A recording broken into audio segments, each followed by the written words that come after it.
Go ahead. Hi everybody, like she said, I'm C.W. Mullins. I am the Teen Court Coordinator in Morgantown. I have been doing that job for 14 years now. I've attended about 10 national conferences. I get to teach at national conferences, do that kind of stuff, so I do know a little bit about what I'm doing, so you guys don't think that I'm some clown. You'll probably think that anyway, that's okay. Why are we here? Interact with me or this is boring. Somebody! To learn about the workings of the judicial system. Ouch! That's complicated. Good answer, but complicated. Why are we here? It's 2 words, starts with teen, ends with court. Teen court. Thank you, teen court. Okay, what do we know about teen courts? What do you guys know about teen courts? What's that? Somebody. More or less if someone who's underage gets in whatever kind of trouble. Stop! Okay. Okay, first part, what do you say underage? So they're teenagers. They're between 12 and 18, basically. And they They get in trouble. they're in trouble. Trouble with who? Well, With the law. Okay. My teen court will probably be different from your teen court, but I'm just going to talk about mine, okay? We take all different kinds of cases. We take drug cases, battery cases, shoplifting cases, alcohol cases, DUI cases. We have taken a little bit of everything at our court. Like we were saying before, I take everything except for truancy and murder. So I try and take as many cases as I can. Why? Because it's cool. Why are you guys here? Help me out. Why are you here? Why are you here? What's your name? I'm Maggie. I'm Maggie. Why are you here? I'm here for just to learn and get volunteer. Why teen court though? Because I want to be an attorney when I get older, so Okay. I thought it was good to learn now. Okay. Sir. Did you? It's what happens when you talk to people. I'm going to come after you. Why are you here? I want to get better. You do? Why? I want to make a difference in the world. Okay. Now I picked on you earlier.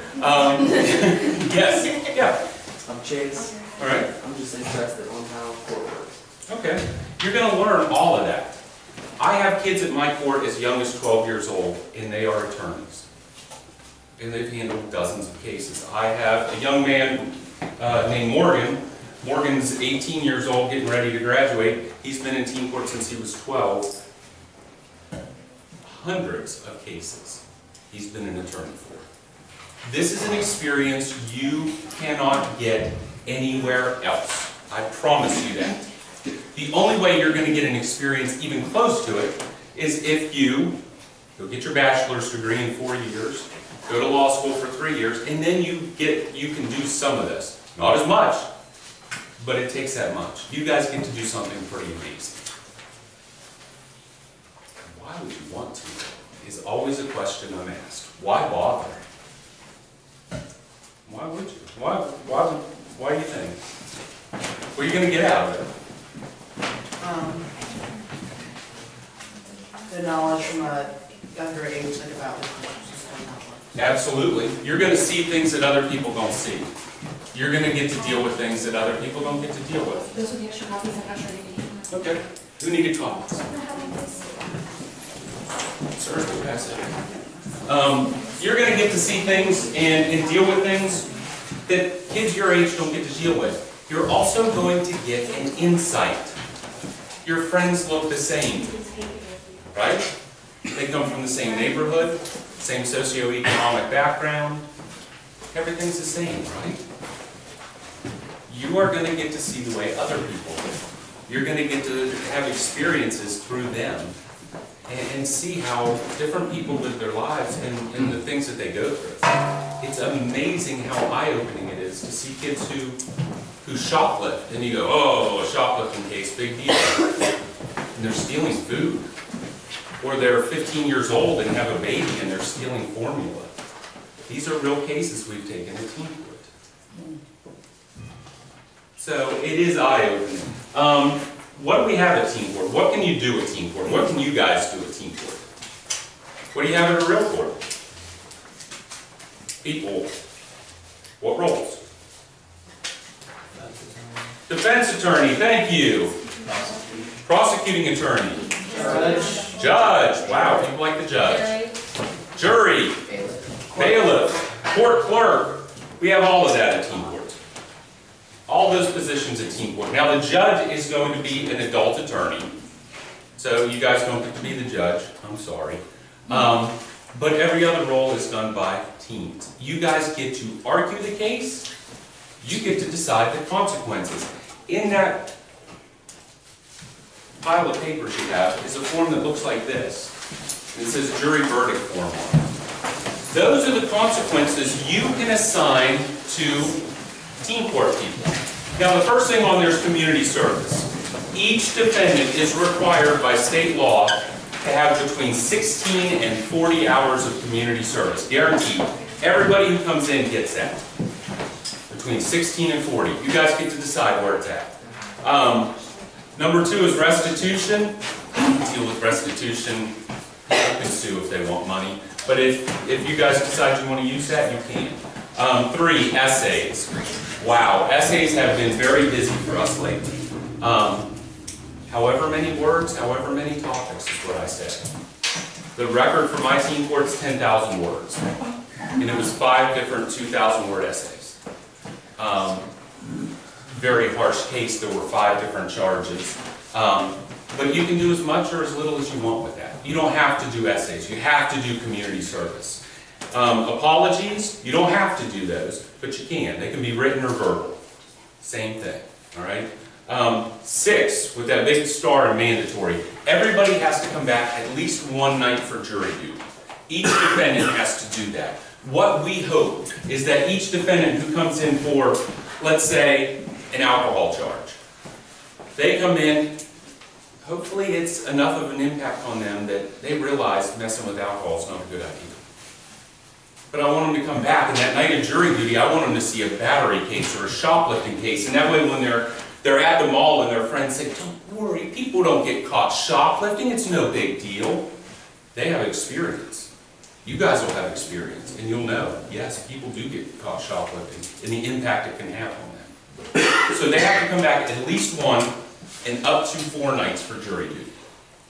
So 1 to 4 nights, that's another mandatory thing. Mandatory is 16 to 40, mandatory is 1 to 4 nights. Next thing on there is 8 educational workshops. We do things like tobacco classes for tobacco violations, drug and alcohol classes, the tobacco class, oh my, a lot of those.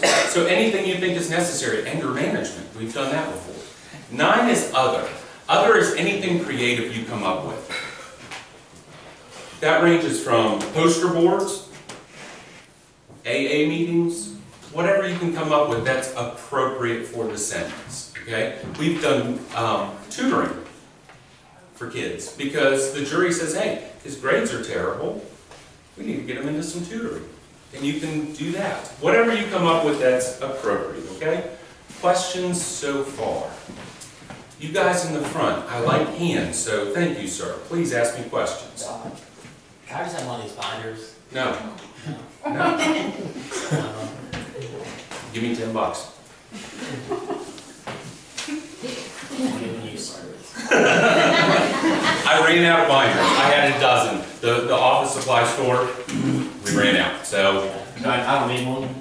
I just want. you'll be all right. You got all the papers in there. And I'll just show you this too. This thing that says council guidelines and suggestions for teen court in there. Don't get it out. Don't. That's for you. Look at later. Okay. I'm not going to read it to you today. So that's for when you want to really get into it, you can look at it, all right? So we've talked about the roles in teen court. We've talked about, a little bit about what teen court is. Let's talk about the jury. What's the role of a jury at teen court? More or less to decide the sentencing. Yeah, they get to decide what the sentence is. It's fun. Believe me, it's fun.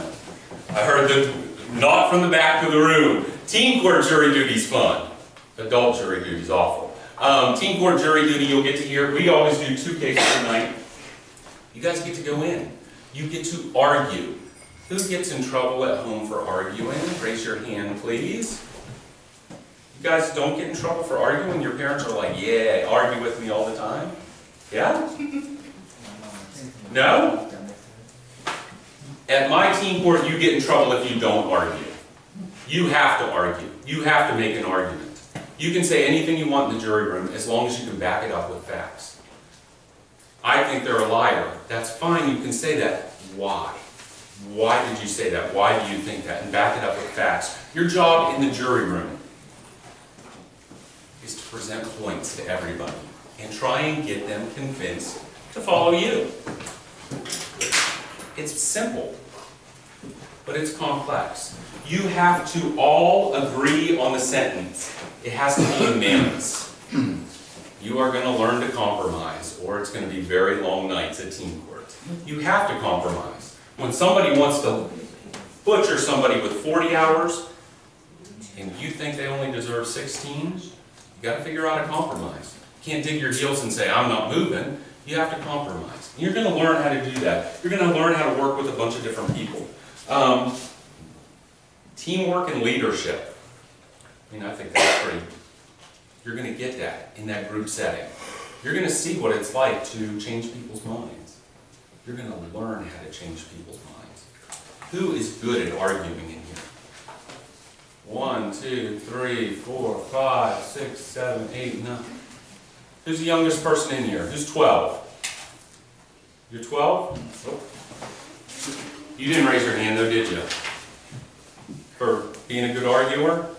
Who's 13 that's a good arguer? I have 12-year-olds who are amazing and will bury people. It's fun for me to take a 12-year-old kid and put them up against a 17-year-old kid in a hearing and watch them just butcher somebody. It's great. You can do that at 12 years old. The funniest thing I had this kid, he was a basketball player, and man, he had to be almost 7 foot. He came to team court, and what did I do? There's this girl named Annika, and Annika's about that tall. I mean, I made Annika his defense attorney. It was just funny to us, but he ended up with a great defense attorney. They ended up being friends, which was nice. So that's another benefit you get out of this. I had lunch today with 2 people who were team court volunteers over 12 years ago. And we still talk to keep in touch with those people because they were friends with them. The people that come to team court, you're going to get varied. When you go to your classes at school, you go to your art class and you have kids that, you come to team court, you're going to have jocks, you're going to have popular kids, you're going to have the prom queen, you're going to have the degenerate kids who don't do anything in school, you're going to have the band geeks, you're going to have all kinds of different people, and it's going to be amazing to interact with all these different people and see what it's like. You're going to make new friends when you go back to school. Who wants to be an attorney at team court? Let's see hands on that. Oh, high hands, not these halfway. If you want to be an attorney, high hands.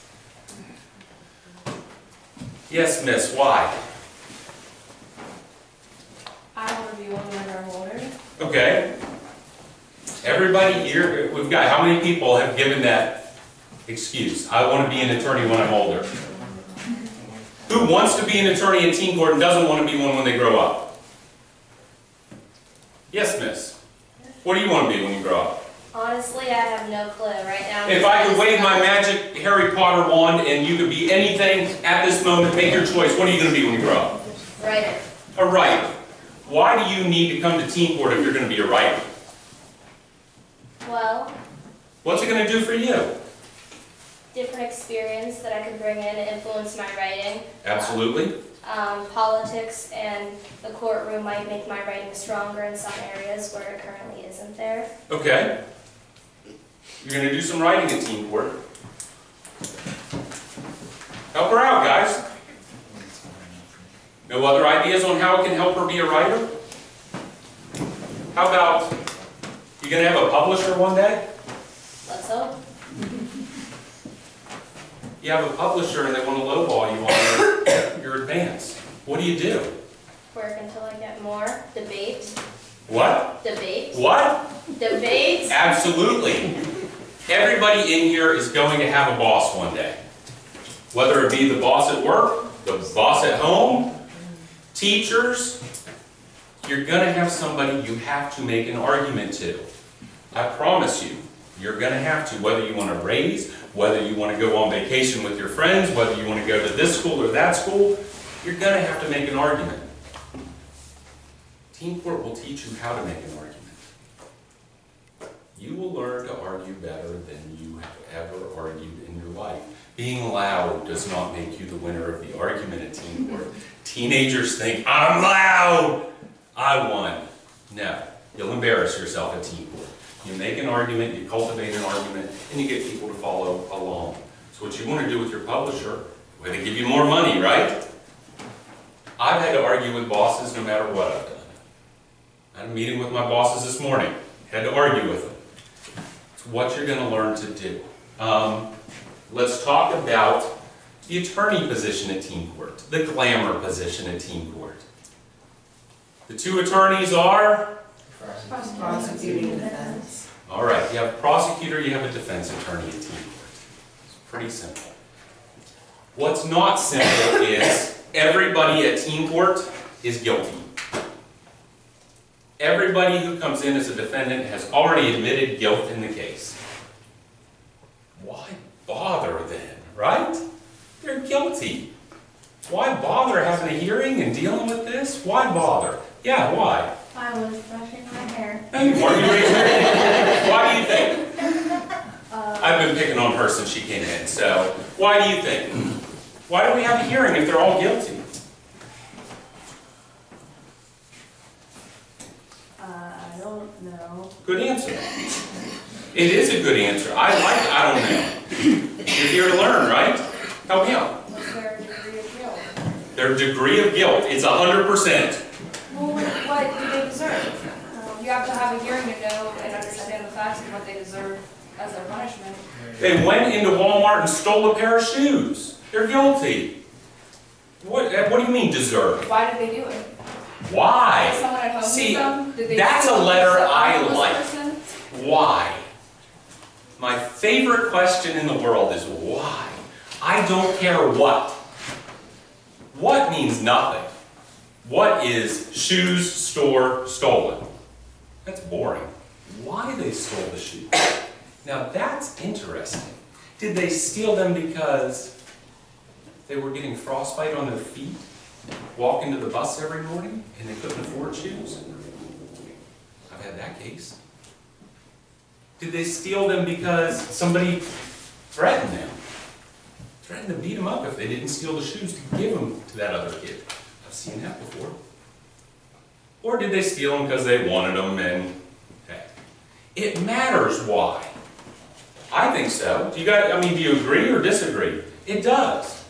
If they're stealing them to sell them on eBay, you're gonna give them a bigger sentence, am I right? Than if they're stealing them because their feet are frostbitten and they just want to stand at the bus stop and not freeze.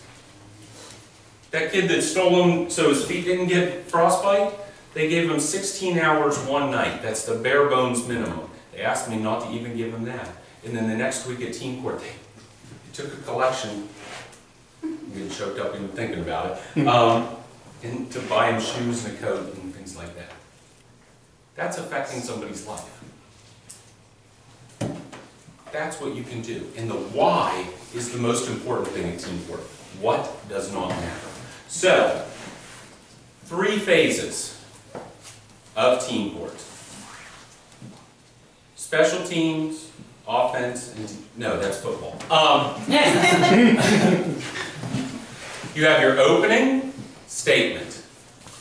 You have your questions, and you have your closing statement. Who has seen an opening statement recently? You have? Give me an example of an opening statement that you've seen recently. Well, it doesn't matter if it wasn't in court. My dad's a lawyer and he likes to read his opening statements to me. That's one way. You could have an opening statement in court. What's a good example of an opening statement that you see almost every day? Ladies and gentlemen. No, I mean in your everyday life. Let's try this. You. Last movie you saw. Taken 3. Wow. Not a movie buff, are you? Why'd you see it? I like Liam Neeson. Okay. How'd you know you wanted to go see that movie? Friends asked me to go. Okay. Had you seen a movie trailer for it? No, but I saw the first 2 movies of the. Okay. Why did you go see the first one? Did you see a movie trailer for it? Yeah. Looked pretty interesting, right? Last movie I went to see was, I just saw that Captain America movie that just came out. Nice. Civil War. Civil War. Awful. Awful, terrible. I don't mean to ruin it for everybody, but awful. And they all died at the end. Oh, I'm sorry, I didn't mean to tell. No. Why did I go see it? I saw the trailer. Who saw the trailer for Civil War? Yeah? See the trailer? Tell me about the trailer for Civil War. Tell you about it. You saw it. I thought What was on cool. it? What was on it? Captain America, Iron Okay. Man. You got Captain America, you got Iron Man. Who else? Help her out. Spider-Man. Spider-Man. Who else? Black Panther. Black Panther. Who else? Winter Soldier. What's going on in it? Winter Soldier's in it. What's going on in this trailer? They're fighting. They're fighting, and there's what else? There's explosions, right? All kinds of craziness is going on, and you're like, oh my God, that's awesome! I want to go see it. Take my $12 or whatever crazy amount they took for me to see that awful movie. That's your opening statement right there. Is that trailer? Ladies and gentlemen of the jury, in this movie you will see not only Iron Man, Captain America, Black Panther, explosions, action, fighting. You should go see that. The end. There's your opening statement for any case. In there you have a case, and I told you to look it over, for Wade Wilson. Actual case that we had to go through teen court. What did Wade do? What's that? Possession of controlled substance. Give me an opening statement. So we have, what's the charge? Possession of controlled substance. And? Work on school property. Oh, it's on school property. And? Claim to smoke Plan to smoke it on school it on school property. Why else would you bring it? And? Had a lighter too. Not supposed to have those either. And?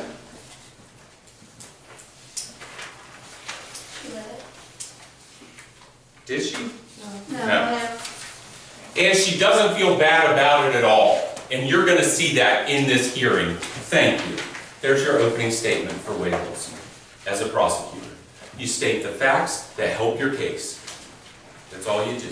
These are the facts that help my case. Thank you. You're going to see this in the questioning. There's your preview of what comes next. That's your prosecution preview. Now, how are you going to spin this as a defense attorney for an opening statement? Yeah. She could have a medical issue. She could have, she might not be able to eat like properly, so she might need to smoke it to increase her appetite. That's the only thing I can think about marijuana. I'd say it was obtained. That is very insightful in that that's exactly what I've been dealing with at teen court. It's amazing that you say that. We had that exact case maybe 2 months ago. It's good. What else? What else are you going to say? They obtained the marijuana the wrong way.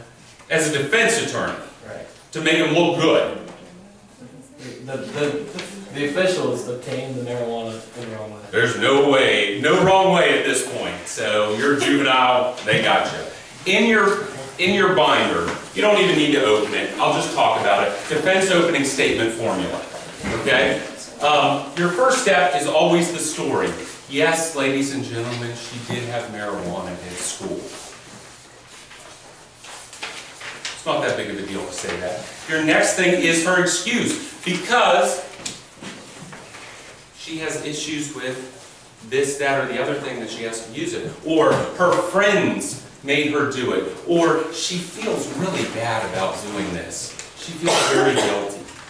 It's been tough on her. Next thing is the apology. And she is very, very sorry. And then you give them that excuse again because the issues or the friends or peer pressure or whatever else you want to do. That's the simple formula for defense right there. You stick to this, you will have good defense openings, I promise you, from now until eternity. This formula is gold for a defense attorney. Okay, so opening statements. We understand what you're trying to do with an opening statement. Please ask me questions if you don't. All right, let's talk about questions. Prosecution first? Yeah. Because prosecution always gets to go first and last. And you have a defendant who's guilty. Your first question as a prosecuting attorney is always, tell us your story. Tell us what happened that day to get the jury familiar with the story. What happened? Tell us. In that way, when you're sitting here like Jacob, when you're sitting here like Jacob and you ask that question, tell us what happened. Jacob's got right in front of him his case file. In that way, if there's anything different in the case file from the story that's told on the witness stand, uh-oh, Jacob's already found you in a lie. First question. Whoops. The next thing you want to do is start asking questions that only help your case. When you get the cases, you need to go through them and circle, highlight, whatever you want to do, everything that is good for you. Everything that helps you out, you want to circle it. What helps you out as a prosecutor? What's going to bury Wade Wilson? What in this case file? Look at it. The fact that Wade brought marijuana to a school. Number one thing, he had it, absolutely. There's no question about that. What else? They were asking students for a lighter. Why would you do that in class? That's a good point. What else? How's the grades? 4. 4? Are they bad or are they good? I object to irrelevance. Oh, stop right there. Excuse me, folks. What did you say? I object to irrelevance right there. Why? Make your argument, counselor. His grades have nothing to do with the crime that was committed. Where's my prosecutor at? Who's my prosecutor going to put him in his place? How are grades relevant? They can influence the decisions of an individual. Okay, but why are grades relevant in this case? What? If the person's been dealing marijuana long enough, that means they might, their grades might start dropping, so a low Object to grade. hearsay, she's on that. No, she's arguing. So, okay, why are grades relevant in this case? She's right, but folks, it's right there. Why are grades relevant? It happened in school. It happened in school. And it's drugs. It's in school. It's drugs. You're thinking, I like that. Good points. So those are all the things as a prosecutor you want to talk about with Wade Wilson.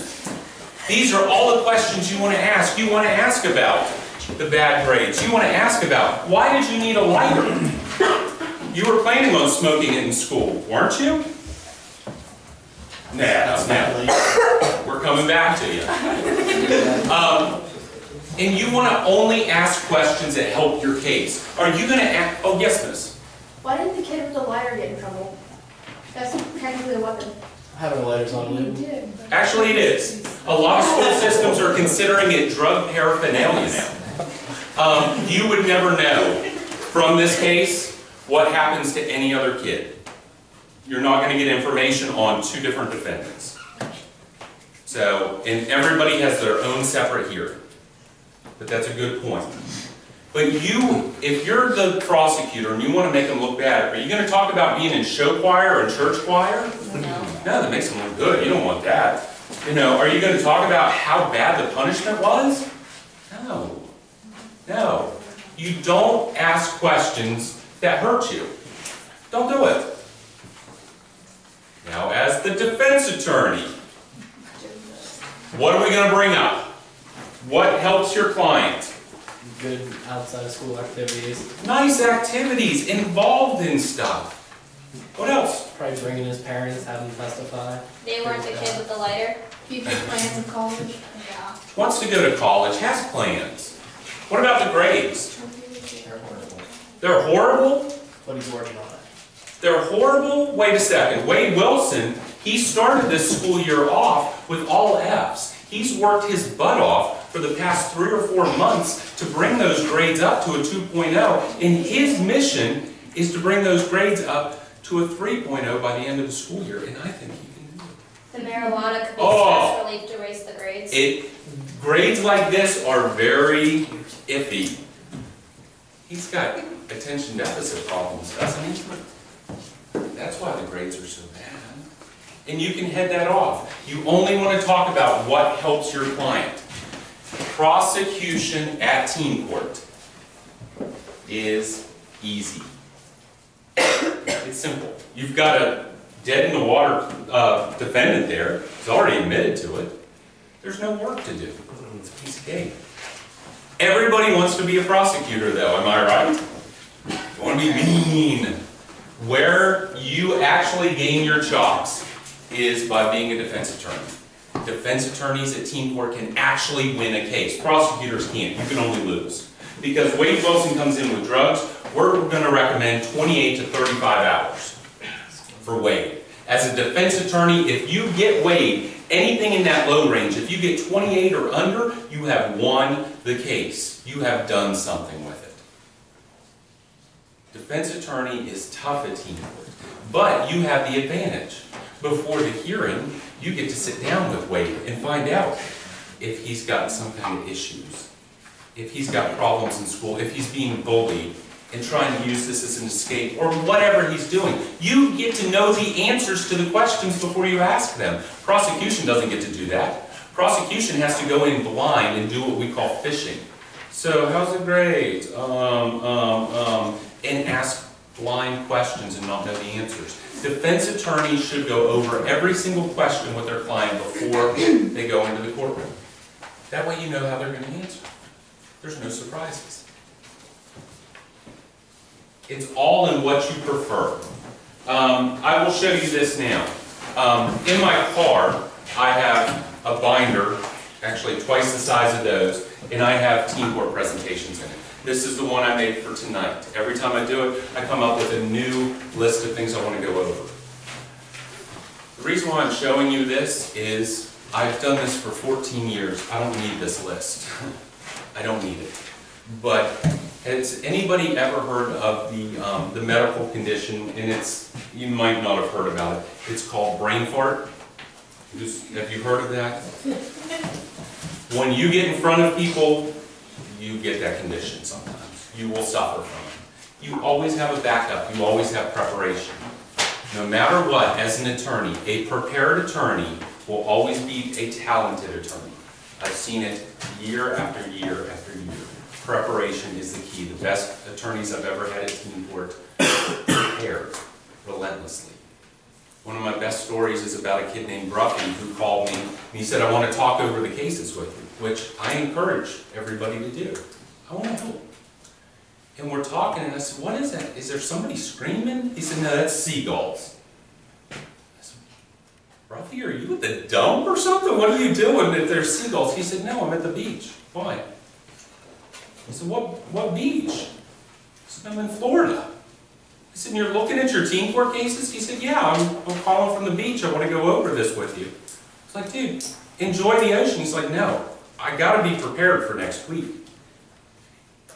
You will always beat a good attorney if you're prepared. Okay? Keep that in mind. Questions on questions? None. What was the point you made? The letter, my favorite letter? Why? I'll tell you this. In a courtroom, you're going to ask a lot of questions about what? What did you have? Marijuana. the next question is always that follow-up with why. Because the jury's going to get bored with what. Follow it up with why. Remember that, okay? It's always your next question.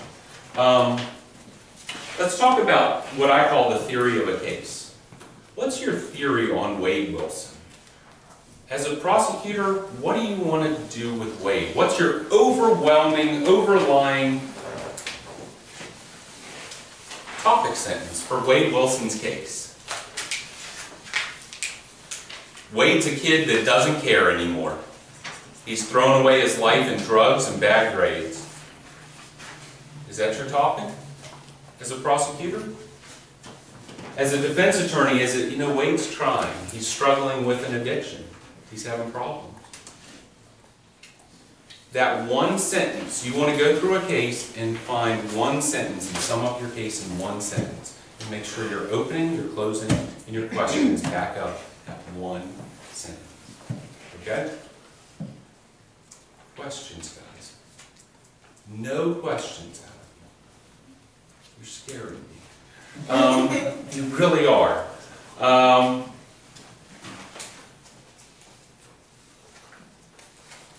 Closing statements. Closing statements are simple. You walk out of the movie theater, you've seen Captain America, and you see your friend in the lobby and they say, "What'd you see?" "I saw Captain America." "Tell me about it." Tell the jury what they just saw. You saw a young man on the witness stand who doesn't care anymore. Who doesn't care that he's bringing drugs into school. You saw a young man that is making all the wrong choices and doesn't feel bad about it. You want to point out to them what he said on the witness stand and what your theory is. What point you want to get across to them. Make sure to do that. And always, always, always in your closing statement, ask for a sentence. Tell the jury what you think he deserves. Okay? I think he deserves 40 hours, 4 nights jury duty, a big long essay. Do the same for defense. Talk about how sorry Wade is. How bad he feels about the mistake he made. You will use the word mistake more times. You'll look in thesaurus for synonyms for the word mistake because you'll get tired of hearing it at team court. And then you want to ask for something light for Wade. Okay? This attorney stuff doesn't happen overnight. Everybody wants to go in and be exemplary when they begin. And I promise you, you will not be. This takes time to cultivate. I've seen in 14 years maybe 4 total people with natural talent who could walk in, pick up a case, and done. The overwhelming majority stunk on ice when they started. Young man named Mikey, 2 years I couldn't put him as defense attorney in teen court because he was so terrible I was afraid the jury would give somebody the electric chair. He was that bad. It was awful. Awful. Awful. He's on my board of directors now because he stuck with it. He kept going. He kept working. He kept talking to me. And he eventually, like the one night, the judge looked at me like, Mikey's actually doing decent. And from that moment on, it clicked in his head and he figured it out. If you work at this, you can be good at it. Nobody comes in good. You have to put some work in. It's tough. I always say, you come to teen court and you fail miserably, there's one rule. You've got to come back, fix your mistakes, and do it better the next time. Make more mistakes. Because I'll tell you this is a personal opinion. I think you learn more from your failures than you do your successes. Would you guys agree with that? You learn more about yourself from failing and getting back up than you ever do about, oh, I did great. Well, if you get too good at my teen court, when you walk into the courtroom, I'll say, hey, how you doing? Thank you, I needed your case. And I'll make you go blind. No cases. And you have to run your case that night. Because I want to throw a hiccup into your life. I want you to be on the spot. I want it to be tough at times. And why do I do that? Is it because I'm mean? Yeah. Now, I do that because you get comfortable. And changing it up a little bit sometimes helps. For you guys, you can do that on your own. When I did my student teaching 300 years ago, I rode my dinosaur to school and everything. I had a teacher named Mr. Barry, and I wanted to be Mr. Barry when I taught school. I came in and I acted like him and I talked like him, and it was awful. It was terrible. It didn't work. The kids hated me. I hated myself. It didn't work. I had to find my own voice. You guys have to find your own voice as attorneys in teen court. Even adult attorneys have to do this. Whether you're a casual person and you say, hey guys, and you just talk to the jury and you just question the witness in a casual way. Or you're very formal, ladies and gentlemen of the jury. I'd like to thank you for coming in tonight. Or a combination of the two. Or you have to figure out what works. Figure it out and take some time with it. You can fail at teen court. It's good. There's nothing wrong with it. Nobody's going to get the electric chair from it. They're going to get between 16 and 40. It's okay to try and take risks at teen court. All right? Do that.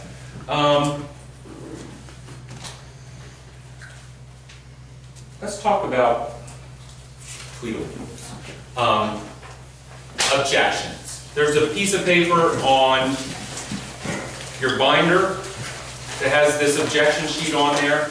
I would recommend this binder right here. I'm going to steal it from you for a second. I would have this with me at court. I encourage my kids to bring a binder with this sheet and put it in front of themselves every time they come to court. Why? It's that brain fart thing. You know there's an objection.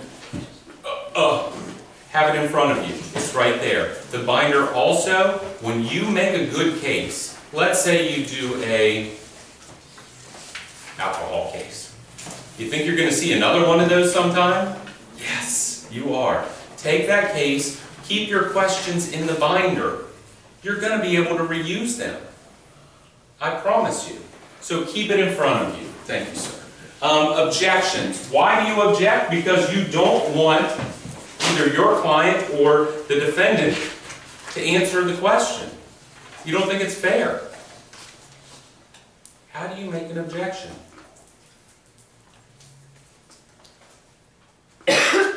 You yell. Who's good at that? Few people. You yell objection. And when the judge says, on what grounds? Relevance. Relevance or anything else on here. But when the judge says that, you can say, objection, Your Honor. And you will have 1, 2, 3, what grounds? And you're scanning this to come up with your answer. You'll have a few seconds. You're not supposed to be perfect. You're okay. Let's talk about the different things you can object to. First thing is an argumentative question. We get a few of these every now and again where, what did you jump into your pocket? Those are argumentative questions, okay? You don't see a lot of those. What was the one you mentioned? Relevance is number 1, top of the heap. We deal with relevance multiple times, every single case. People bring it up. Over the grades, over past history.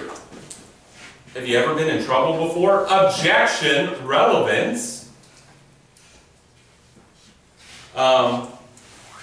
And this is stuff that doesn't relate to the case. Just like we talked about with the grades for Wade Wilson. Have you ever been in trouble before? Anything like that that you don't feel is closely related to it. If Wade Wilson's got a drug charge, do you look at him and say, you ever punch somebody in the eye? Oh, relevance. It doesn't belong. Speculative question. Well, what if you had these drugs out and somebody saw you with it and then they decided they would try drugs? We get those sometimes. Well, what if you had wrecked the car you were joyriding in and killed somebody?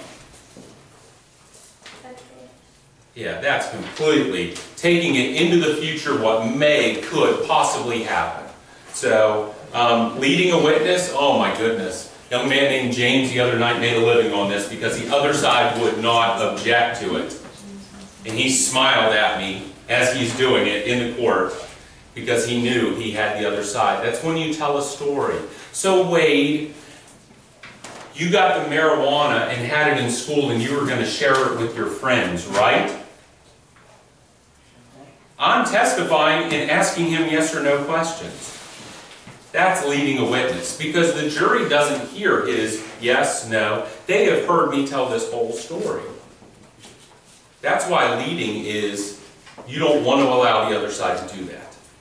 Get your objection out before the defendant answers. Okay? Make sure you scream it real loud to shut them up. All right? Asked and answered. Man, we get a lot of those too. Hey, you keep asking the same question over and over again to make your point, the other side's going to get mad at you. Okay? Questions on objections? Yes? Can both sides, the prosecuting and defense, can they both object? Good question. Yes. I should have covered that. How many witnesses do you have in these cases? Normally one. Just the defendant? Just the defendant. Sometimes we allow, like if there's a business, we offer for them if they want to come in. They normally don't do it. So there's no cross-examination? There's a cross-examination of every defendant. Okay. But there's usually no witnesses. Sometimes we'll get police officers who will participate and come to the program. Sometimes school principals will come in, or teachers. It's actually really nice. Most of the time they don't do it. All right? Dress code at team court. Well, any more questions? Dress code. I require all attorneys to not wear denim.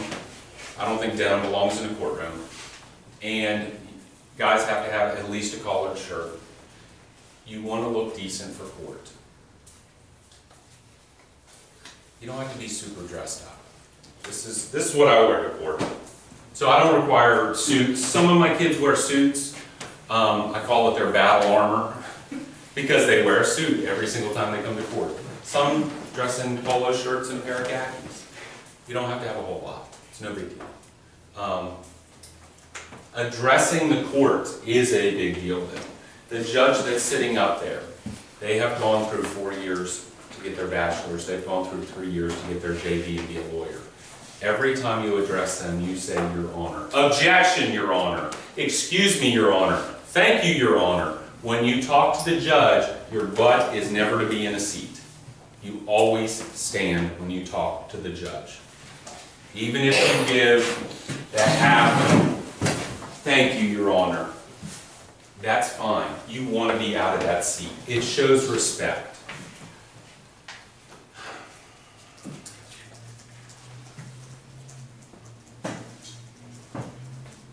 Questions? It doesn't exactly have to do with dress code, but what happens if the defendant is someone who's known personally? It's actually a great question.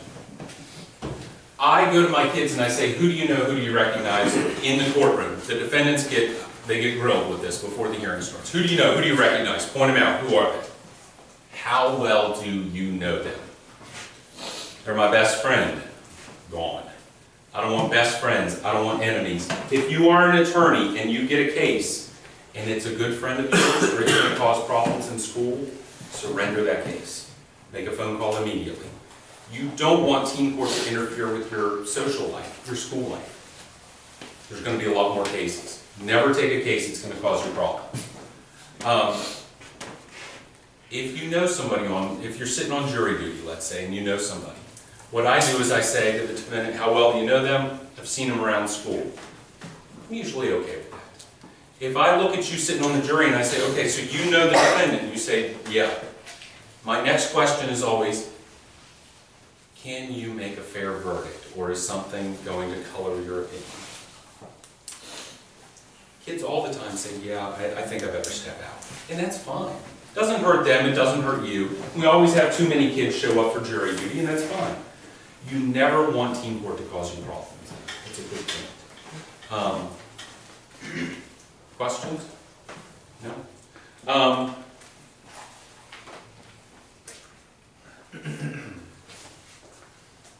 I believe in teen court.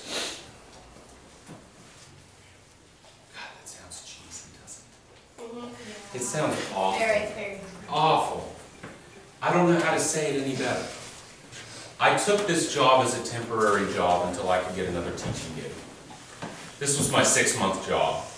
I was going to be there 6 months maximum and out.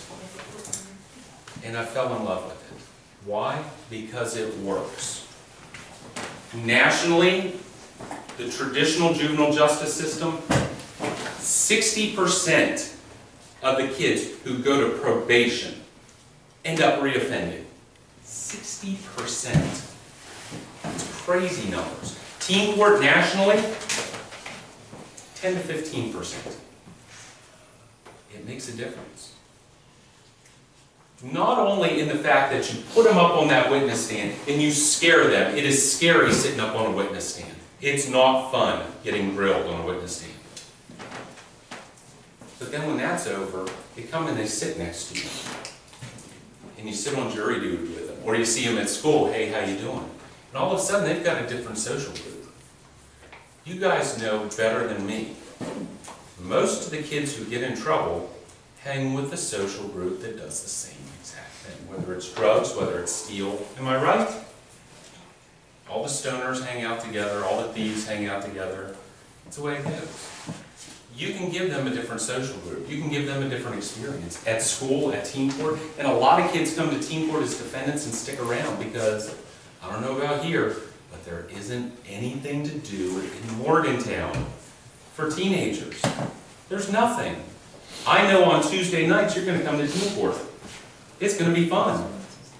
We're going to tell jokes. We're going to make fun of each other. We're going to tell stories. We're going to see some interesting cases. We're going to do it again the next week. I don't run teen court. And I don't think you guys should let any adult here run teen court. You guys will own the teen court. No adult. I say my title is coordinator. What's that mean? That means I've got the keys to the office. Other than that, I got the keys to the clubhouse and that's it. You guys make all the decisions on the verdicts. If there's problems at teen court, I count on you guys to handle them. Keep me in the loop. You know, this kid's causing problems or this kid's not taking it seriously, let me know. But you need to make sure that that person knows that that's unacceptable. You guys get to own something. You get to run it.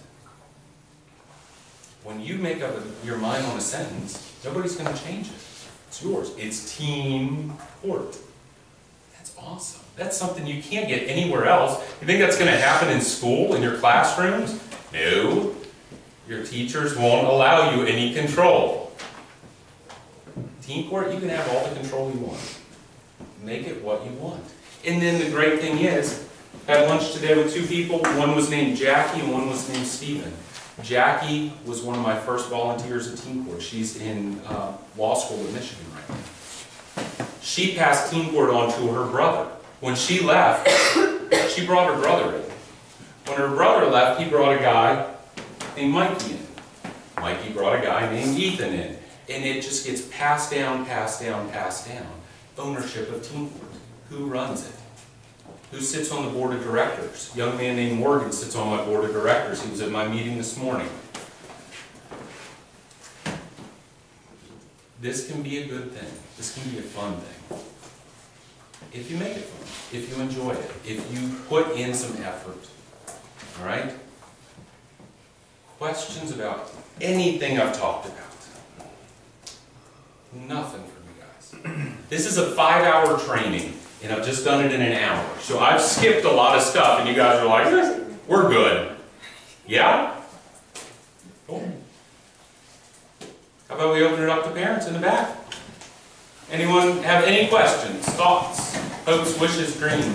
No, are these like real live kids you're doing a court for? No, everyone there is dead. I mean, like a mock trial type thing? No, Real cases. everybody will, all the attorneys will receive a case packet with all the information in it, and they will be required on their own, with some help from the coordinator or from an adult mentor or from another teenager, to come up with the openings, the closings, the questions.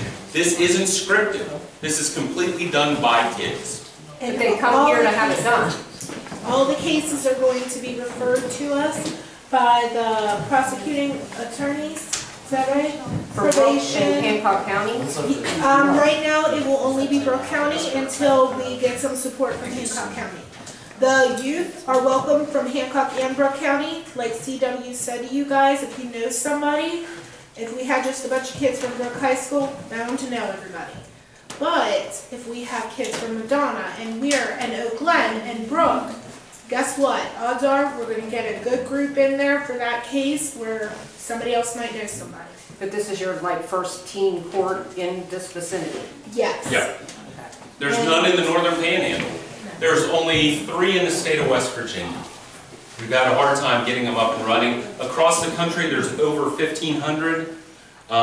Actually, the training packets that I gave to you guys, they made it to Germany and Australia. I'm kind of proud of that. They asked us to submit our stuff, and one of mine was chosen to go over there. They're all over. The great thing about Teen Court is it's been in existence since the late 1800s. People, you know, and that's basically what our justice system is, you know, a jury of your peers. I don't understand you guys. I don't understand why you do the things you do and commit the crimes you do. But you know, you guys understand other teenagers and what they go through, right? Understand it better than me. Make better decisions. Sometimes I sit in court and I'm like, that's no big deal, and you guys are like, oh. Other times you're like, what's the big deal? And I'm like, oh my God, it's perspective. So where is it held? Here? I wanted to add a little bit to what she asked. The individual can be from another county, the defendant, so to speak, can be from anywhere, but they're offenses that actually occurred in Brooke County. If you have a cousin from Hancock County that's visiting and you go rob a store, it's going to be heard in Brooke County even though you may be a Hancock County citizen. Yep. Right now, they will be held at the magistrate court in Brooke County. I haven't gone any further with moving it because I can get in and out of the magistrate court. I have the keys. That's where we hold ours, is the Mon County Magistrate Court. So. It's the third floor of the Progressive Bank Building in Wellsburg. Oh, okay. Yes, miss. Well, we did allow to like keep like the old court cases that you give us, like highlight and make notes and keep like oncoming court cases that may not be relevant, but that we can prepare, familiarize. My policy is I want those cases back because they have Wade Wilson's name on them. By the way, who's Wade Wilson? Deadpool. Thank you. Yes, Megan. But I want the cases back. If you type them, if you write them, I think you should keep those, even if they make you black out names or anything like that, because you are going to see another drug case like Wade's. You are going to see another alcohol case, battery case, whatever it is. If your questions work, highlight them, circle them, keep them on the list. I have kids who have pages written down of good questions for alcohol cases. They get alcohol cases, boom, they've got a template there. So, anything else? Yes? You like said something about mentors. Do we like have to like tell you like who our like adult mentor is going to be? No, you will have, what we always do is we have either an adult attorney who will mentor you, or after you guys get some experience, you get a partner. You get somebody who's been in teen court for a little while. We don't get to choose someone outside of like the teen court? No, it'll all be set up for you. So, because all of these cases, and I almost forgot the absolute most important thing, are confidential. You are not allowed to show these cases to anyone, not family, not friends, no one outside of your mentor, and bringing them to court. I don't care if your parents are attorneys. They're not allowed to see them. It's confidential. It is a criminal act to show confidential juvenile materials outside of court. Don't do it, all right?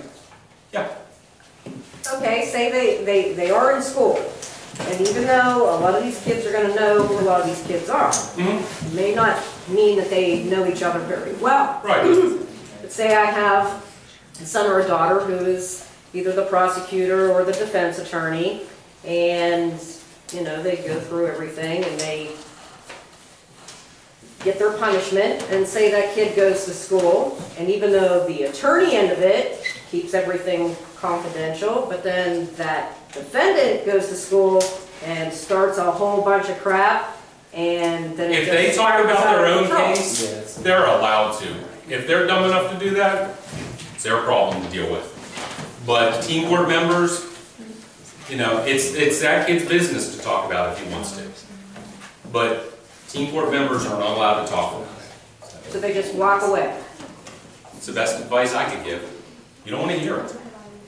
So, yeah. If the defendant, like, goes to school with not even know each other, but knows the prosecutor has seen him around, but the prosecutor hasn't seen the defendant, what if the defendant blames the prosecutor for having to do community service and da-da-da-da-da? What if they, like, beat him up, threaten them? All right. Right, And that's I get what that I was question. getting at. I get that question every single time I do a presentation. And I can tell you this. In 14 years, I have never had that happen. Every time after the case ends, I encourage the prosecutor to walk over and say, I just want to say congratulations, you know, that this was nothing personal. I was just doing a job and it's no big deal. I'm looking forward to spending time on the jury with you. You seem like a nice person. And say something nice to them. Because the next week, we're going to be on the jury together. We're going to be talking. We're going to try and work cases out. So keep that in mind. I have never seen that happen, where somebody attacks somebody else. If that ever happened, I mean, there's criminal charges all over the place with that. So yeah. I think we need to emphasize that a lot of times, like you're thinking in real life court, they're angry because now you found them guilty and they don't think they are. These kids have already admitted they're guilty. The jurors aren't finding them guilty or innocent. They've already admitted they're guilty. All they're doing is figuring out how severe the punishment should be. It's only a sentencing hearing. So most people, actually, I end up with a lot of kids who end up being friends. I had a parent, this was last year, court ended and they stormed up to me. And I thought, oh boy. Like this woman's walking towards me with a purpose and I thought, oh, I'm going to get yelled at. And the mom looked at me, she said, how can I get my son to do what that girl just did to him? How can I make my son one of these prosecuting attorneys? Like, he's just got to keep coming to team court and he can do that. I'll be darned, that kid's a team court member, he's an attorney for me now. Because, you know, it's something to do. So, but we've never had that instance where something like that has happened, you know, knock on wood. But nationally, you don't see that either because, you know, like she said, it's not guilt or innocence. Yes? We got the chance to go down and see an actual team court, okay? And I spoke with some of the students and asked them the very same question. Were you ever harassed or bullied or anything like that? And they all said no, and there was 5 of them together. But my next question is, who determines who's going to be the prosecutor or the defense attorney or the jury? That would be me. I will be your coordinator for now. We're not sure how permanent it's going to be, but I will be the, what did we call it, internment or whatever, coordinator. For those of you I didn't get to greet at the door or say my name is Mary Ball, R.A. You guys should have gotten emails from me if you pre-registered. If you didn't pre-register, we have forms here for you to fill out. To answer your question about your mentor, if it's somebody that Robin hasn't already seeked out for us, okay, if you want to give us their name, I can give it to Robin and she can talk to them and see if they'd be interested in mentoring more than just you. Okay? Because we're still accepting mentors as well. Alright? This is just getting started. This will be the first one. So, I mean, right now I have like 4 or 5 attorneys lined up, but if you people know attorneys or judges who would be interested, please give them a call or have them call me or let me know and I'll call them. Because I'm sure, you know, eventually they're going to not want to do it, they're going to drop out and I'm going to be looking for new ones all the time. Because this is new, to continue on with Bart's question about the prosecuting attorneys, the defense attorneys, the jurors, yes, I get to choose that, but you guys also get to tell me what you're interested in. which if you filled out those online things or you fill out the other form, you're telling me right then what you're interested in. If you're still interested after this training, Oh, they're not. we have a form for you to take home with you that needs to be filled out. You can put, you know, some decisions on there. Do you want to be the defense attorney? Do you want to be a juror? But your parents have to sign it, and it does have to be notarized. Okay? Well, let's see this. Who's coming to team court? Let's see a show of hands. Who's going to do this? Okay. All right, put your hands down. All right. So Who wants to be an attorney at team court? Prosecution, defense, it doesn't matter. Hands. That's a good group of people. So Okay, what who we'll wants to be a defendant at team court? What I'll end up doing is rotating you guys, letting everybody have a chance to do everything. Because I'm not going to solidly pick just you to do this when I have 5 other kids who want to do it. I need to see how everybody does in the position because we're new. If I have somebody who's stronger in positions, yes, I might put 2 of you together. You know what I mean? I might have 2 defense attorneys, 2 prosecuting attorneys. You know what I mean? I want everybody to be able to participate. All right? There may be a week that you show up and you're on the jury. One thing CW didn't tell you about, and I'm going to let him tell you about, is while you are given sentencing guidelines, we love creativity. So CW had a few cases that he had told us about when he first started mentoring our group to get this going, where the jury got creative and went off the sentencing grid and submitted their own ideas. Do you want to tell them one of those fun stories? Just doing anything you can come up with. Think about what would be appropriate. Poster boards? Awesome. Kids involved in drugs? Wade Wilson here? Why shouldn't Wade go to an NA meeting? See what his future's going to hold for him. That's pretty good. That'd be interesting. Alcohol's involved, send them to AA meetings. That gives kids, I had a kid tell me at one point that was the best thing that ever happened to him. He's like, I'm never touching alcohol again because I went to one AA meeting and I left crying because it was so sad. Because you get to hear stories, and you get to hear people talk. We do different things, you know, and we try and be creative. It's tough though. For us, it's tough because we're in a rut. You guys are brand new. Like, I'm excited for you guys. I'm bored with my team court. I am. I've done it for 14 years. How many shoplifting cases have I seen? How many alcohol cases? How many? I've seen hundreds, so I'm bored. You guys are all fresh. I didn't drive up here an hour and a half because it's exciting for me. This is energizing for me to hear your ideas. You guys are fresh ideas and new ideas. Think about it. When you're sitting there in the jury box, after you've done a couple team courts, go home and think, you know, what could we do? What were good ideas? We had, at one point, we had a young man and, you know, the jury came through with the sentence. I said, okay, if you agree with the sentence we have written, raise your hand. And all the hands went up and I went up. Wait, what? And the one kid sitting in the corner, he's like, he needs a friend. So what? I am not sentencing this kid to friendship. No. And he's like, no, he just needs a friend. He needs a buddy. And me being the person I am, I looked at him, I said, well, are you volunteering? He said, yes, I am. Okay.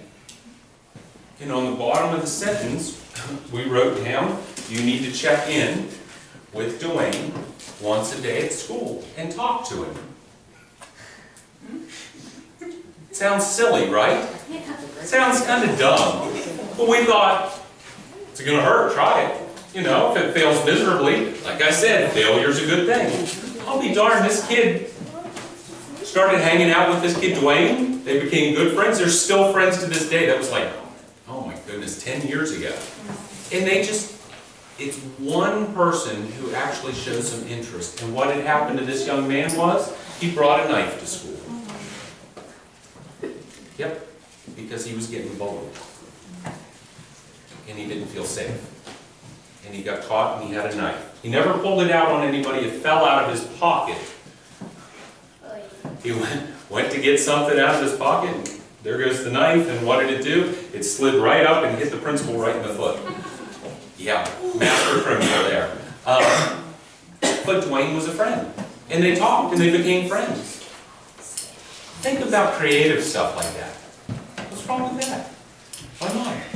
Yes, sir. What's the extent of the powers though? Like, could you make them go toward jail or take away their license even? No, you can't put anybody in jail, you can't sentence them to probation, you can't take their license. The extent is on that piece of paper. You're fairly limited.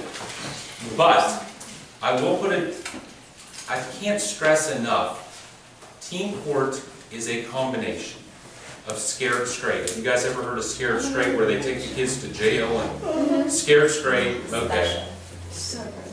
But it's scary sitting up on that witness stand. It's not a pleasant experience having somebody like you cross-examining with question after question. Why did you do it?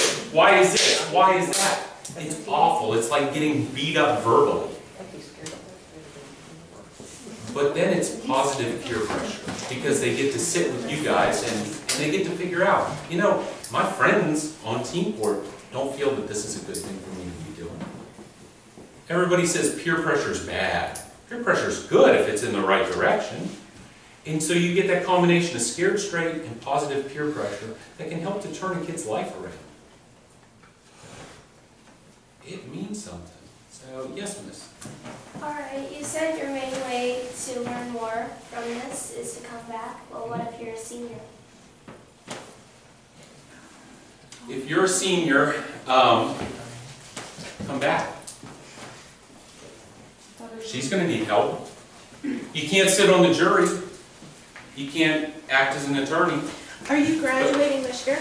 Next year. You're fine. Oh. You'll get to do it for an entire year. Yeah. And I always say you can go until the end of the... You guys are going in the summer, right, Mary? Huh? You're going to have cases in the summer? Yeah, we're I going to always- start this in June, guys, Yeah. so I hope you're ready. I always let everybody go until the first day of the next school year. So when all the seniors get to that day, they're done. So you have a year. The biggest regret that I hear from kids at teen court is I didn't take enough cases. All these kids that I still talk to tell me, man, I wish I would have taken more cases. I wish I would have come more time. I wish I would have been more involved. Because I can't do this anymore, and I miss it. I miss it. I have a girl named Amanda. She showed up. She just finished her first year of WVU. And she said, you know what? Man, if I could go back and change my grade so I could fail a year and come back to teen court for a year, I absolutely would, because I miss it that much. It's fun. You have fun before hearings. It's serious during hearings. You have fun after hearings.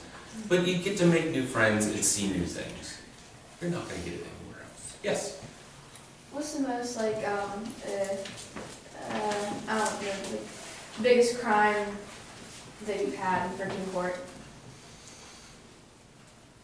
DUI is a very big one. We've had in 14 years, 3 DUI cases, and I auction those off.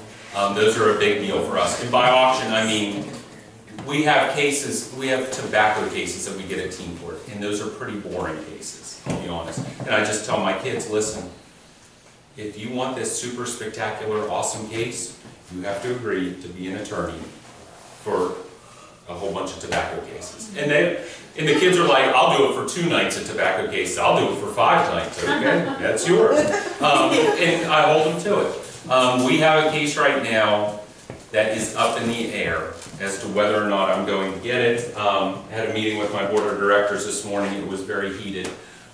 We had a young man bring a set of brass knuckles to school and hit another kid with them. I'm trying to get it into teen court. Wait, in the temple? Hit him in the head. I'm trying to get that into teen court. Our probation office and prosecutor are iffy about doing that, so we're going to decide next week. I know you're saying no. I can tell you don't get excited about that, because we're not going to do that sort of thing. No. That's why we have juvenile. Yeah. Ours is a little different. The probation office will determine what cases are appropriate for juvenile court. and what cases are appropriate to go on through the juvenile system. And it'll change. Yeah. Once they see you guys handle a whole bunch of cases, they'll go, you know what? We really don't want to deal with, excuse me folks, we really don't want to deal with this type of case. You know, maybe we could try it at teen court. That's why when I started out, I got shoplifting and alcohol cases, and that was it. Now I get shoplifting, alcohol, drugs, battery, joyriding, DUI cases. It's a little bit of everything. So, yeah. No, once this training's over, how many nights a week do they do this, or is it monthly? How many do they have in a night? That is going to be determined by how many referrals we get. If we have to do it once a week, we will. If it's every other week, we will. If it's once a month, we will. You know, I'm sure CW can tell you down in Monmouth County, I mean, it fluctuates. Sometimes he has court, sometimes he just doesn't have any cases. Last year at this time, I went for 2 months in the summertime without cases. 2 months straight, no cases. This summer, I am booked for the next month and a half, and they just brought me 10 more cases today, and I do 2 cases a night, That's once a week. And so that's going to be over 2 months worth of cases. I'm going to have to add an extra night. I'm so busy. Juvenile crime is on the rise. Our schools, what I sell to the schools is, anybody, teachers, principals in here? Good, we didn't want to hear anything, right? What I sell to the schools is, when you two go to school and you get into a fight, what do they do to you? What's your punishment? What? Suspend us. So, they give you a vacation. Yeah. Okay. Am I right? Folks, if they would give you 3 days off of work if you hit somebody, how many people would get hit at your work every week? Am I right? Am I right? I would walk in just looking for somebody. It doesn't teach the kids anything. I'm sorry. I'm disparaging our education system, but it's the truth. I tell the principals, listen, if there's a fight, if there's drugs, don't suspend this kid for 10 days, 3 days, 5 days. Suspend them for 1 or none and send them to teen court. And on the bottom of that referral sheet, write, please send to teen court. And that way, you know they're going to get consequences, and you keep them in school. And the truancy issues that we were talking about before everybody showed up don't come into play. Because every suspension is an unexcused absence. It helps to keep kids, A, in school, gets them more consequences than sitting home and playing Xbox all day. It works. It works better than what they've tried so far. And I have a few principals who have absolutely bought into it, and I see tons of cases from their schools. So, that's all you can hope for. So, anything else? Well, it's like you choose a night on for teen court that, like, an athletic attorney has a game like every weekend that day. Okay. My good friend Max is a lacrosse player. Max has been coming to teen court for 4 years now. Max doesn't come to teen court in the spring because he does lacrosse. I don't make you, your commitment is every week, show up every week, you have to be, no. For me, show up when you want to. You want cases? Ask me. I'll give you cases, or I won't. But you can have weeks that you go without coming to teen court and then come back. You can show up every week. It's up to your schedule. For me, there's no commitment. You don't have to be there week in and week out.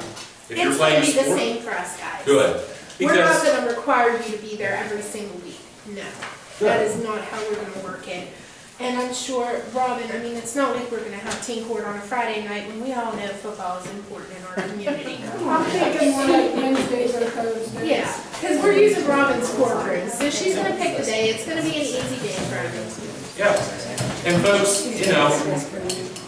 don't show up for a while. Take a break. Come back. Everybody does that. So, yes, miss. How does a volunteer hours work? Oh, Well, you show up and you get it. I will be keeping track of all your hours, okay? Oh my God, will you keep track of mine? Because that's the part of the job I can't. I will keep track of your hours. When track of how long you worked on your case. Tell me. Turn in a little form and let me know how many hours you put in the night of teen court. And then I'll let you guys determine, all right, after we get up and running. If you want a certificate every month, okay, saying this is how many community service hours you put in, then you'll get it every month. If you want it every quarter, so every 3 months, I'll give it to you then. If you want it once a year, I'll give it to you then. I know Madonna and Brooke require community service hours for a lot of things. I don't think we're high dash National Honor on Society. Okay, so I mean, I know that like, for instance, Brooke, I just found this out. I'm so sorry to all you Brooke kids who are here when you need community service to go to prom. But if you're a part of teen court, trust me, you're gonna get enough hours to go. We figured up a young man named James. He came and he said, I need all of my hours. I said, okay. He said, I said, for this year? He said, no, for the past 6. And I said the same thing I always say to James is, you know, I hate you. Because he always does this just to get me, right? And so we sat there and figured it out. He had, in 6 years of teen court, over 750 hours. Pretty sure that'll do all of you for college too. You just throwing it out there. Yeah, they had a thing, they were like, oh, you get a medallion for graduation if you get enough hours. And I was like, he's got to give you 3 of those, right? So, yeah. I have a question. If you give the defendants community service for giving them jury time, Yep. what time frame do you give them to complete their sentence in? I give them 3 months to complete everything. Now that is not code mandated, but I have found that that's an appropriate amount of time. 40 hours in 3 months. If you do 12, 13 hours a month, you're going to get it done. Most of my kids who come in as defendants will start their community service even before they get to teen court. They want to get it done and out of the way. So. Well, they're more responsible than adults. Because if you give them 40 hours community service, they're back in 6 months begging for more time. Yep. Oh, absolutely. Well, my agreement with our probation office is if the defendant refuses to complete teen court, it doesn't do your guy's sentence. It goes back to probation. Probation triples their sentence, keeps them on probation for a minimum of 6 months. If they pop dirty on a drug screen, boom, you're on for at least a year, and everything that goes along with that. Now that is in the past year that we've got that kind of nailed down. So it's good motivation when I look at them and say, okay, you're not going to get it done, we're going to triple it. Are you sure you want to triple hours? So, and it's silly, we end up with between 5 and 10% that don't complete every year. Never understand it, but that's me. So. Do we have like drug tests as part of our sentence? I don't, and boy, I was like, you guys own this, and I'll be a hypocrite now. I don't allow you guys to do that, to make that part of it. I can, if I know there's an issue. What was the question? Can teen court mandate drug testing? I can call my probation office and say, I think that so-and-so needs a drug test, and they can bring him in. That rarely. I'm talking 3 times maybe in the past 14 years that I've ever done that. It's one of the benefits of going through teen court is you don't have to pee in a cup. Are they able to suggest it though? They can suggest anything. I even take suggestions for community service. I get a lot of suggestions as far as, well, this person's smoking, send them to a nursing home where there's some emphysema people. Now they're thinking when they do that, you know. So. What about mental health services? Are you talking for me? Or? We already know you probably need them. Oh my God. And I determined that in less than an hour. Oh, you have no idea. I need a whole team of them. Mental health services, and that's a great question because a lot of kids do need some type of counseling. What I tend to use, there's a couple places in town that allow kids to go, and they'll use medical cards, things like that for free. If not, we have a resource in every single school that never gets used, and that's the counselors in your school. Guys, does your counselors ever do anything? No. Okay. I said, is there a counselor in here? Should I not be saying that? No, but I think the reason a lot of times these kids don't want to go to the one at school is because other kids see them going into the office and they feel like they're being judged, so they'd rather do it outside of the school. Some of the experiences I've heard from youth is that they don't like going to the guidance office because when you go there just to get a schedule change, they're like, ugh. Right. Like you have intruded on their entire day now, and we don't want to go there. Guys, is that true? Well, that is not. Is that, one at a time, one at a time. Is that true? It's not my job. Yeah. That is what our guidance. Okay, I will explain this to you, and I tell this to people all the time. If you get bad service at Walmart, you're going to ask for a manager. I'm sorry, everybody has a boss. If your counselor won't do their job, you find their boss, who is the principal, and explain to them that the counselor is not doing their job. That guy has a boss too. It's called a superintendent. That's your job. You get rid of those people. And I have absolutely done that.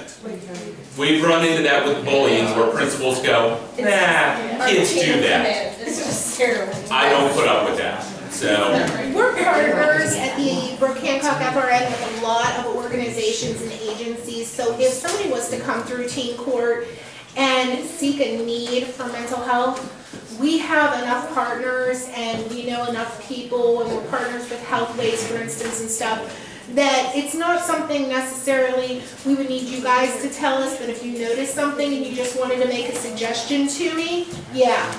And we could easily reach out to that defendant or whomever, even if it's one of you, and see if that's something you would like us to help you with, and we can get you to who you need to go to. that's Okay? great. You guys are lucky to have that. I don't have that kind of resource. So, I would encourage you all to come to teen court. Parents, I would encourage you all to send your kids to teen court. And I'll leave you with a story that I think you guys have already heard, so sorry you gotta hear it again. I had a young man who, his mom called me and said, I am so mad with you and happy with you right now. I said, well, I'm very sad and glad right now. She and her husband were divorced, the kid's dad, and he wanted to go on vacation with Dad and, well, I'll call her Dad's new girlfriend. That's not the name that Mom called this woman. And he said, Mom, I'd like to go on vacation with Dad and his new girlfriend. And the mom said, no.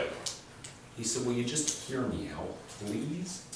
And she said, fine, what? And he said, I'll be back. And he walked out of the room. And she went, and he comes walking back in with a suit and a tie. And no cards. And she said, what are you doing? And he said, this is how I make my argument. This is what I'm comfortable in, making my arguments at teen court. This is how I want to make my argument. This is how serious I am. And he sat there and gave her an opening statement and questioned her and went through this whole spiel and then gave a closing statement to her about why he should go on vacation with Dad and Dad's new girlfriend. And she said by the end she was sobbing. And she said, I am so mad at you because I had to say yes to him because, I mean, he made a good argument. It made sense. He's right. She said, oh, I'm so glad that he has these skills because I know no matter what happens, those skills are in his pocket now. That's a tool in his tool chest that he'll be able to carry with him the rest of his life. I was like, that's pretty good. The kid was 12 at the time when he did that. 12. You will gain these skills. That kid I told you about, Ruffy, that had the seagulls and everything, he's at WVU right now. He's going to be he's in the military, he's in ROTC. He's gonna fly jets, which is frightening. I know my house is gonna get like stray bombed one of these days because of him. But he's at WVU and taking classes, and he said, you know, it's funny that he can have these classes where they're supposed to make arguments, and he destroys everybody, including the professors. He said, and it's funny to him, because he said, some of the young kids at Teen Court would do better than these people. He said, I can just go in there and it's no big deal to me. He said, they're all freaking out. I go in there, no big deal, and just lay waste to all of their arguments. And he called me the one night at like 10 o'clock, and he's like, I just got back from this thing. My professor was even like, well, I told you this at the beginning, but no, we're going to go with what this guy says, because and these are skills that don't go away, that you'll use. I don't care if you're a lawyer, you'll need to argue. If you're a doctor, you need to argue. If you're a Teen Court coordinator, I'm arguing with them trying to get that case that I told you about with the brass knuckles. You got to argue. Having these kind of skills is good. Yeah. Another thing I wanted to mention was when Teen Court actually begins, your parents and any other adults are not allowed in the courtroom. It is strictly kids, except for the judge and the coordinator. Okay? When is this training going to start? Or we don't know that yet? We don't know that yet. Okay. I hope we do soon. But We have a yet you're meeting. going to have one in June. We're hoping to, yeah. The basic gist is the committee who is working on this meets next Wednesday. At that point, we'll probably release Robin to go and tell whomever she needs to say, yes, we can finally take your referrals, because Robin will tell you they have come to her countless times and said, is it up and running? Is it up and running? I have a case I want to give you. Haven't you got it done yet? So they're waiting for us as well. Once we get our first case, this is your training, guys. Okay, if you need anything else, you let me know, all right? If we need to bring CW back up here, we will, all right? But this is your training. If you feel you need more, we will get it. But you are also going to have mentors. Don't forget about that. We are hoping to have it up and running in June. It is true. If we get some referrals, there will be a case ran in June. Sweet. That's Okay. great. So basically their first court date, they'll have an attorney there, and they're there, that's their training. No. No, this is the overview. This is the They will overview. get, Okay. when They're they get their getting a case, mentor. they're going to have somebody they can run ideas past and help them to build their case. Yes. But honestly, it's like getting tossed in the deep end sometimes. Do it. Try it. Fail. Enjoy it. And then, you guys, you are asking the right questions. You are making the right points. And this gentleman right here is one of them. And if you don't know him, this is the prosecutor from Brooke County, retired, David Cross. You will not get a better mentor than this man right here. And he's agreed to be a mentor and a judge or whatever we need him to do. And he's fabulous. So Hey guys, you better call dibs on him right now. I'm telling you, you will learn a lot from this man. So, had a question Like up I here. said, if you have any other mentors, please let us know, okay? I didn't know this was allowed. Oh, okay. Folks, I appreciate you being so nice to me, talking to me, interacting with me, putting up with me.